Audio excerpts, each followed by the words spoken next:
Assalamualaikum warahmatullahi wabarakatuh.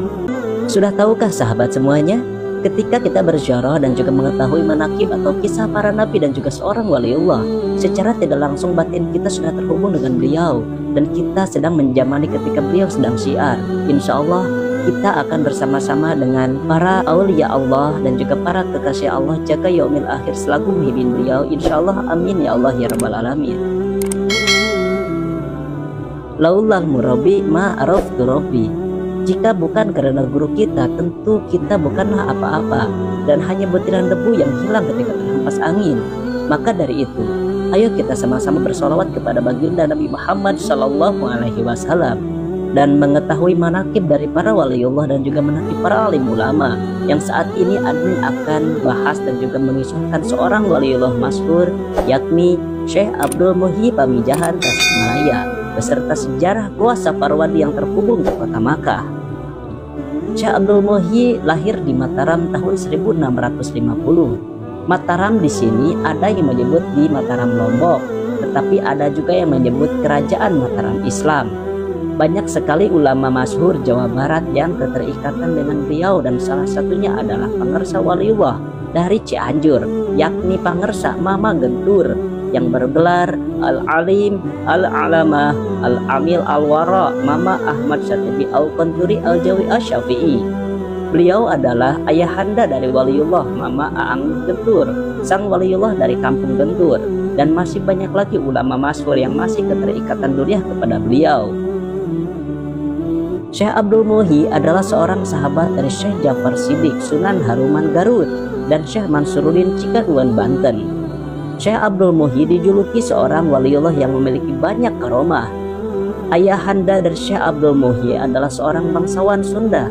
Ayahnya bernama Mbah Lebe Wartakusuma, bangsawan Sunda keturunan Raja Galuh Pajajaran, yang saat itu bagian dari Kerajaan Mataram, Jawa. Ibunya bernama Raden Ajeng Tanganzia, keturunan bangsawan Mataram yang berjalur sampai ke Syekh Ainul Yakin Sunan Giri I. Syekh Abdul Muhyi diyakini sebagai waliullah dan dihormati masyarakat pesantren. Beliau merupakan mata rantai dan pembawa tarekat Satoriyah yang pertama kali ke Pulau Jawa, lebih dikenal dengan nama Haji Karang karena pernah ujlah dan juga kholwat di Gua Karang. Di pintu gerbang makamnya yang terletak di Pamijahan Tasikmalaya tertera tulisan Sayyiduna Syekh Al-Hajj Waliullah radhiyallahu anhu. Abdul Muhyi, nama Abdul Muhyi nasab silsilah dari garis ayah maupun ibu dari Syekh Abdul Muhyi ini masih simpang siur. Tidak diketahui pasti siapa kedua orang tua Syekh Abdul Muhyi. Yang jelas disebutkan bahwa orang tua beliau berasal dari Gresik. Ketika usianya menginjak 19 tahun, Syekh Abdul Muhyi memutuskan merantau ke Aceh dan berguru kepada Syekh Abdul Rauf Singkil bin Abdul Jabbar, seorang ulama sufi dan juga guru tarekat Satoriyah. Selama 6 tahun lamanya ia mempelajari pendidikan khususnya agama Islam. Usai menimba ilmu di Aceh, Syekh Abdul Muhyi bersama teman-teman seperguruannya dibawa oleh seorang guru ke Baghdad, Irak, untuk memperdalam ilmu agama dan berziarah ke makom Tuan Syekh Abdul Qadir Al-Zailani. Perjalanan beliau mendalami agama Islam tidak berhenti sampai di situ. Syekh Abdul Muhyi pun menyambangi Makkah untuk menunaikan ibadah haji sekaligus mempelajari lagi ilmu agama Islam. Saat berada di Makkah, Syekh Abdul Muhyi mendapatkan ilham lewat mimpi yang tentang kewalian dan keistimewaan yang akan diterimanya. Dalam mimpi tersebut, beliau diperintahkan pulang ke tanah Jawa dan pergi ke sebuah gua. Setelah ibadah haji diselesaikan, Syekh Abdul Muhyi kembali ke Jawa dan menikah. Suatu ketika, ia teringat lagi dengan mimpinya yang diminta untuk mencari gua. Syekh Abdul Muhyi lantas berangkat ke arah barat bersama sang istri. Sampailah mereka di daerah bernama Dharma Kuningan dan memilih tinggal selama beberapa tahun. Mendengar Syekh Abdul Muhyi kini menetap di Dharma Kuningan, orang tuanya kemudian memutuskan ikut tinggal di sana. Perjalanan mencari gua Pamijahan. Di samping untuk membina penduduk, beliau juga berusaha untuk mencari goa yang diperintahkan oleh gurunya dengan mencoba beberapa kali menanam padi. Ternyata hasilnya gagal karena hasilnya sangat melimpah. Sedangkan harapan beliau sesuai isyarah tentang keberadaan goa yang diberikan oleh Syekh Abdul Rauf adalah apabila di tempat itu ditanam padi, maka hasilnya tetap sebenih, artinya tidak menambah penghasilan, maka di sanalah goa itu berada. Karena tidak menemukan goa yang dicari, akhirnya Syekh Abdul Muhyi bersama keluarga berpamitan kepada penduduk desa untuk melanjutkan perjalanan mencari goa. Setelah menempuh perjalanan yang cukup panjang, sampailah di daerah Pamengpek, Garut Selatan. Di sana dia bermukim selama 1 tahun, kurang lebih tahun 1685 sampai dengan 1686 Masehi, untuk menyebarkan ajaran agama Islam secara hati-hati, mengingat penduduk setempat waktu itu masih beragama Hindu dan Buddha. Setahun kemudian, ayahandanya, Mbah Lebe Warta Kusuma, meninggal dan dimakamkan di kampung Dukuh di tepi kali Cikaengan.